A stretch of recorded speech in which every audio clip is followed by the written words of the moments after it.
जय हिंद। चलिए आज हम पढ़ते हैं मौलिक अधिकार से संबंधित क्वेश्चन जो हमारे किसी भी एग्जाम के लिए बहुत ही महत्वपूर्ण है।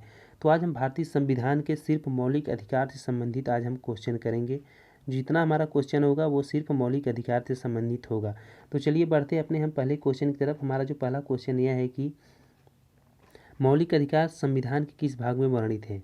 मौलिक अधिकार जो है संविधान के किस भाग में वर्णित है। तो इसका जो सही आंसर हो जाएगा वो है बी जो है इसका करेक्ट आंसर हो जाएगा। भाग 3 में जो हमारे हैं मौलिक अधिकार का वर्णन किया गया है।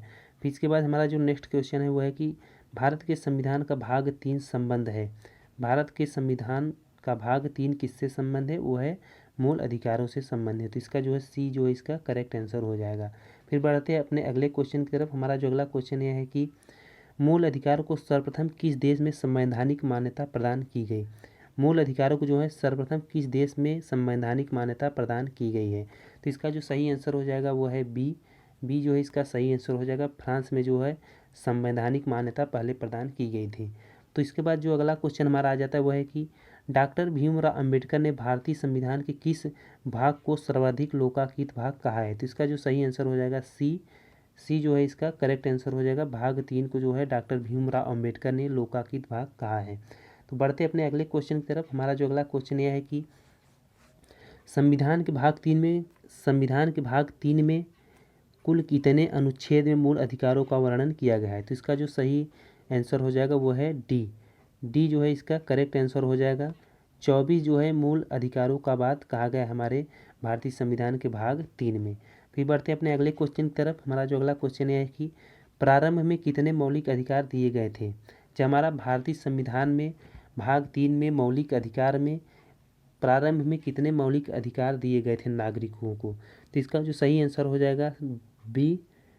पहले जो है 7 मौलिक अधिकार दिए गए थे नागरिकों को। तो इसका जो सही आंसर हो जाएगा वो है बी 7 मौलिक अधिकार। फिर बढ़ते अपने अगले क्वेश्चन की तरफ। हमारा जो अगला क्वेश्चन यह आ जाता है कि अब वर्तमान में भारतीय नागरिकों को कितने मौलिक अधिकार प्राप्त हैं। इस समय जो है वर्तमान में भारतीय नागरिकों को कितने मौलिक अधिकार प्राप्त हैं। तो इसका जो सही आंसर हो जाएगा ए 6 जो है मौलिक अधिकार प्राप्त हैं इस समय भारतीय नागरिकों को। फिर बढ़ते अपने अगले क्वेश्चन की तरफ। हमारा जो अगला क्वेश्चन यह है कि भारतीय संविधान के न्यायालय में परिवर्तन है।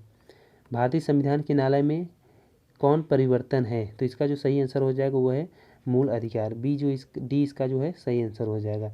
फिर बढ़ते अपने अगले क्वेश्चन की तरफ। हमारा जो अगला क्वेश्चन यह है कि मौलिक अधिकार को लागू करने का दायित्व है। मौलिक अधिकार को लागू करने का दायित्व है उच्चतम न्यायालय को, उच्च न्यायालय को, या उपर्युक्त में से दोनों, या भारत के मुख्य न्यायाधीश को। तो इसका जो सही आंसर हो जाएगा वो है सी इसका सही आंसर हो जाएगा उपर्युक्त दोनों, यानी उच्चतम न्यायालय या उच्च न्यायालय दोनों जो है मौलिक अधिकार को लागू कर सकते हैं। फिर बढ़ते अपने अगले क्वेश्चन की तरफ। हमारा जो अगला क्वेश्चन ये है कि मौलिक अधिकारों का निलंबन कौन कर सकता है। मौलिक अधिकारों का जो है निलंबन कौन कर सकता है। प्रधानमंत्री, संसद, राष्ट्रपति, या सर्वोच्च न्यायालय। तो इसका जो सही आंसर हो जाएगा सी जो है सही आंसर हो जाएगा। राष्ट्रपति द्वारा मौलिक अधिकारों का निलंबन किया जा सकता है। फिर बढ़ते अपने अगले क्वेश्चन की तरफ। हमारा जो अगला क्वेश्चन हुआ है कि मौलिक अधिकारों के बारे में सुनवाई करने का अधिकार निम्न में से किसे प्रदान किया गया है।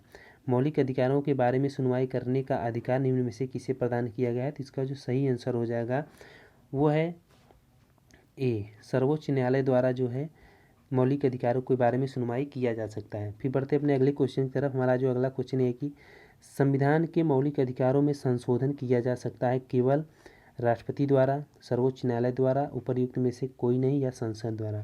तो इसका जो सही आंसर हो जाएगा वो है संसद द्वारा जो है संविधान के मौलिक अधिकारों में संशोधन किया जा सकता है। तो इसका जो सही आंसर हो जाएगा वो है सी, संसद द्वारा। फिर बढ़ते अपने अगले क्वेश्चन की तरफ। हमारा जो अगला क्वेश्चन ये है कि भारतीय नागरिकों को प्रदान किए गए मूल अधिकारों को निलंबित नहीं किया जा सकता। निलंबित किया जा सकता है, किसी भी परिस्थिति में निलंबित नहीं किया जा सकता। ऊपर निर्देश कुछ भी सही नहीं है।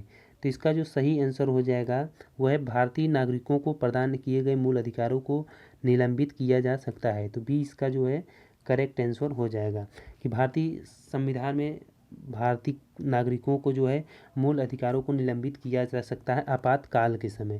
तो इसका जो सही आंसर हो जाएगा बी, निलंबित किया जा सकता है। फिर इसके बाद बढ़ते अपने अगले क्वेश्चन की तरफ। हमारा जो अगला क्वेश्चन ये है कि भारतीय संविधान के अंतर्गत मूल अधिकारों का संरक्षक कौन है। भारतीय संविधान के अंतर्गत मूल अधिकारों का संरक्षक कौन है? तो इसका जो सही आंसर हो जाएगा सी जो है, न्यायपालिका जो है मौलिक अधिकारों का संरक्षण करता है। फिर बढ़ते हैं अपने अगले क्वेश्चन की तरफ।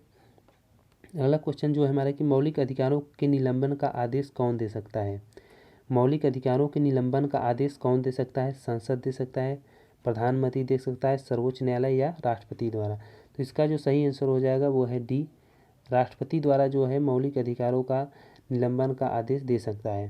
तो इसके बाद बढ़ते हैं अपने अगले क्वेश्चन की तरफ। हमारा जो अगला क्वेश्चन यह है कि मूल अधिकारों पर आवश्यक प्रतिबंध लगाने का अधिकार किसे, मूल अधिकारों पर आवश्यक प्रतिबंध लगाने का अधिकार किसको है? मूल अधिकारों पर आवश्यक प्रतिबंध लगाने का अधिकार जो है सिर्फ संसद को है। तो इसका जो सही आंसर हो जाएगा बी, संसद द्वारा जो है मूल अधिकारों का आवश्यक प्रतिबंध लगा सकता है। फिर बढ़ते अपने अगले क्वेश्चन की तरफ। हमारा जो अगला क्वेश्चन यह है कि मूल अधिकारों को परिवर्तित करने की शक्ति प्राप्त है, मूल अधिकारों को परिवर्तित करने की शक्ति प्राप्त है राष्ट्रपति को, संसद को, उच्चतम न्यायालय को, या उच्चतम न्यायालय उच्च न्यायालय दोनों को? तो इसका जो सही आंसर हो जाएगा वो है डी, उच्चतम न्यायालय या उच्च न्यायालय दोनों को। मूल अधिकारों को परिवर्तित करने की शक्ति प्राप्त है उच्चतम न्यायालय या उच्च न्यायालय दोनों को। फिर इसके बाद जो हमारा लास्ट क्वेश्चन आ जाता है वह है कि भारतीय नागरिकों के मूल अधिकारों का वर्णन है, भारतीय नागरिकों के मूल अधिकारों का वर्णन किया गया है अनुच्छेद जो है 12 से लेकर 35 तक। तो इसका जो सही आंसर हो जाएगा ए इज द करेक्ट आंसर।